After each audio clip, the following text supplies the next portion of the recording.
ഇന്നലെ അല്ലെങ്കിൽ കഴിഞ്ഞ ദിവസങ്ങളിൽ സി ജെ പി എന്ന് പറയാൻ കഴിയില്ല, അതൊരു പ്രതീകമാണ്. കാരണം സി ജെ പി എന്ന് പറഞ്ഞൊരു പാർട്ടി ഉണ്ടോ ഇന്ത്യയിൽ? ഇല്ലല്ലോ.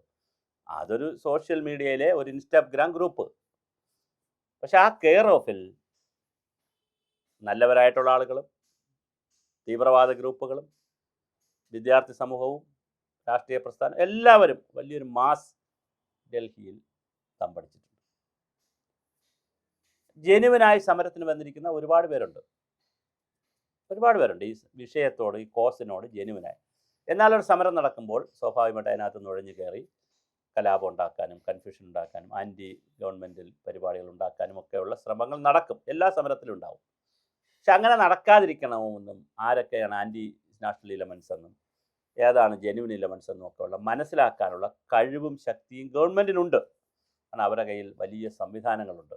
CBI ഉണ്ട്, NIA ഉണ്ട്, വിജിലൻസ് സംവിധാനങ്ങളുണ്ട്, മീഡിയ സംവിധാനം സർക്കാരിൻ്റെ തന്നെ ഉണ്ട്, പിന്നെ ടെലിഫോൺ സംവിധാനം മുഴുവൻ ട്രാപ്പ് ചെയ്യാൻ കഴിയുന്ന സംവിധാനമുണ്ട്. അപ്പോൾ എല്ലാ സർക്കാരിൻ്റെ കയ്യിൽ വലിയ സംവിധാനമാണുള്ളത്.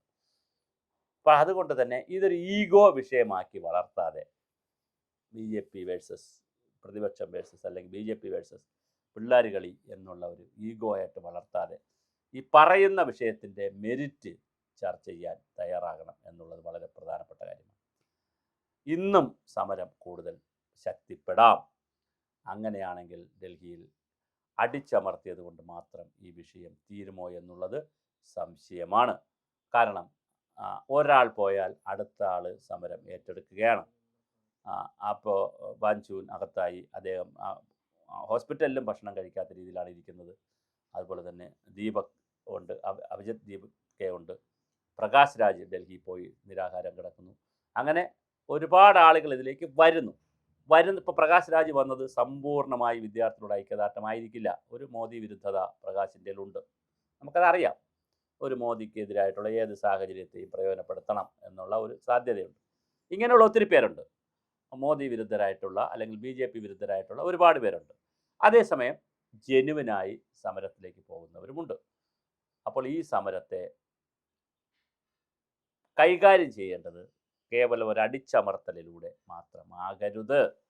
അതിന് കൃത്യമായ ചർച്ചകൾ നടക്കണം. പിന്നെ ഒരു കേന്ദ്ര ഗവൺമെൻറ് പറയുന്നൊരു ന്യായം, കഴിഞ്ഞല്ലോ ഇതൊക്കെ, പക്ഷെ കഴിഞ്ഞെങ്കിൽ ഒരു അന്വേഷണം വയ്ക്കുക. CBI പോലുള്ള നല്ല ഏജൻസികളെ കൊണ്ട് അന്വേഷണം വയ്പ്പിക്കുക. അന്വേഷണ സമയത്ത് വേണമെങ്കിൽ മന്ത്രി മാറി നിൽക്കുക. അങ്ങനെ പല ഓപ്ഷനുണ്ട്. പക്ഷെ BJP സംബന്ധിച്ചിടത്തോളം അവർ ഇപ്രാവശ്യം ഷഫിളിംഗ് വരുമ്പോൾ ധർമ്മേന്ദ്ര പ്രധാനെ മാറ്റാനുള്ള സാധ്യതയാണ് കാണുന്നത്. പക്ഷേ ഈ സമരമൊക്കെ വന്നതുകൊണ്ട് ഇനി മാറ്റിയാൽ അത് പൊളിറ്റിക്കലായിട്ട് തിരിച്ചടിയാകുമോ എന്നൊരു ചോദ്യത്തിൽ മാറ്റാതിരിക്കാനും സാധ്യതയുണ്ട്. അങ്ങനെ കുരുതി കൊടുത്താൽ, രക്തസാക്ഷിയാക്കിയാൽ എതിരാളികൾ അതിൻ്റെ പൊളിറ്റിക്കൽ നേട്ടം കൊയ്യില്ലേ എന്നൊരു ചോദ്യവും BJP അലട്ടുന്നുണ്ട്. അപ്പോൾ വളരെ സംഘർഷാത്മകമായ അല്ലെങ്കിൽ സങ്കീർണമായ ഒരു പ്രശ്നമായി ഇത് മാറുകയാണ്. ചെറിയ ടീമായി ചെയ്തിരുന്ന സമരത്തിലേക്ക് കൂടുതൽ ആളുകൾ വരുന്നു, വ്യത്യസ്ത പാർട്ടിയിൽപ്പെട്ടവർ വരുന്നു. ചെറിയ കുട്ടികളുടെ ഒരു വിഷയത്തിൽ മുതിർന്നവർ ഒരുപാട് അവിടെ വരുന്നു എന്നുള്ളതുമൊക്കെ ഗവൺമെൻറ്റിന് വീക്ഷിക്കാൻ കഴിയണം. ഗവൺമെൻറ് അതിനനുസരിച്ചുള്ള നടപടികൾ ചെയ്യണം. അല്ലാതെ ഒരു വാശിയുടെ പുറത്ത് പോകരുത്. ഗവൺമെൻറ് എന്ന് പറയുന്നത് ഈഗോലെസ് ആയിരിക്കണം, അല്ലെങ്കിൽ വാശിയുള്ളവരാകരുത്. കാരണം ഗവൺമെൻറ് എന്ന് പറയുന്നത് എല്ലാവരുടെയും കൂടെയാണ്, പ്രതിഷേധിക്കുന്നവരുടേത് കൂടിയാണ് ഗവൺമെൻറ്. അത് ഒരു വിശാലാർത്ഥത്തിൽ ഡെമോക്രസിയിൽ ആവശ്യമുണ്ട്.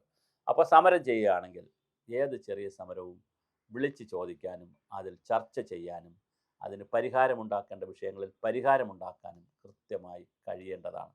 അതൊരു പ്രധാനപ്പെട്ട ഡെമോക്രസിയുടെ ഒരു ശക്തി എന്ന് പറയുന്നതാണ്. പക്ഷേ ഡൽഹിയിൽ ഇപ്പോൾ ഈ പറയുന്ന, ഇന്നലെ എന്തോ 10 മിനിറ്റ് ചർച്ച നടന്നു. പക്ഷേ ചർച്ചയിൽ സമരക്കാരുന്നയിക്കുന്ന ആവശ്യം ഒരു വശത്ത് നിൽക്കുന്നു, ഗവൺമെൻറ് പറയുന്ന ആവശ്യം മറ്റൊരു വശത്ത് നിൽക്കുന്നു.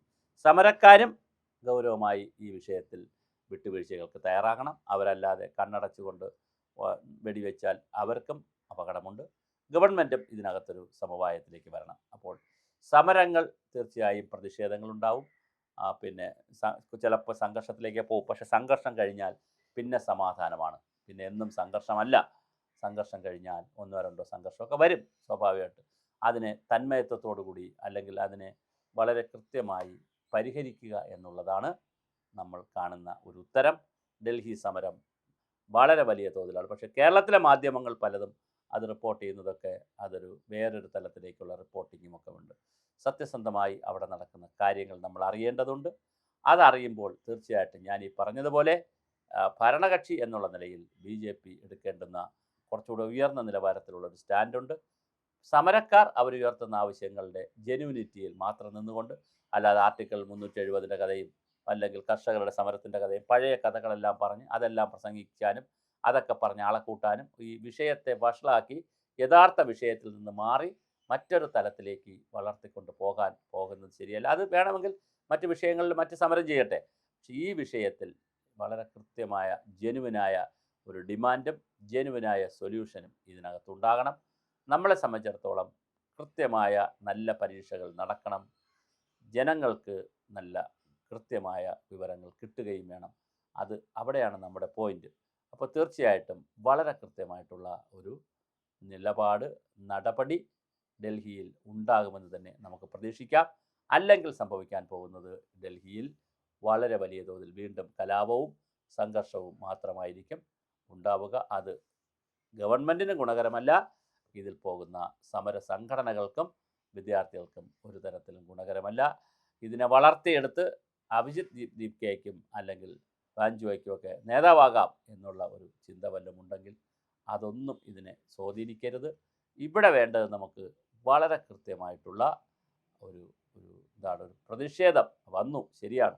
അതിൽ ഇന്ത്യയിലെ വിദ്യാർത്ഥികൾക്കും അവരുടെ മാതാപിതാക്കൾക്കും ശക്തമായ പ്രതിഷേധമുണ്ട്. പരീക്ഷ നടത്തിപ്പ് തെറ്റിച്ചതിൽ അല്ലെങ്കിൽ മോശമായി നടത്തിയതിൽ വലിയ പ്രതിഷേധമുണ്ട്. ആ പ്രതിഷേധത്തെ കാണാതിരിക്കരുത്. അത് കണ്ട് കൃത്യമായ നടപടികൾ ഉണ്ടാകട്ടെ. ഡൽഹിയിൽ നടക്കുന്ന സമരം വളരെ പെട്ടെന്ന് തന്നെ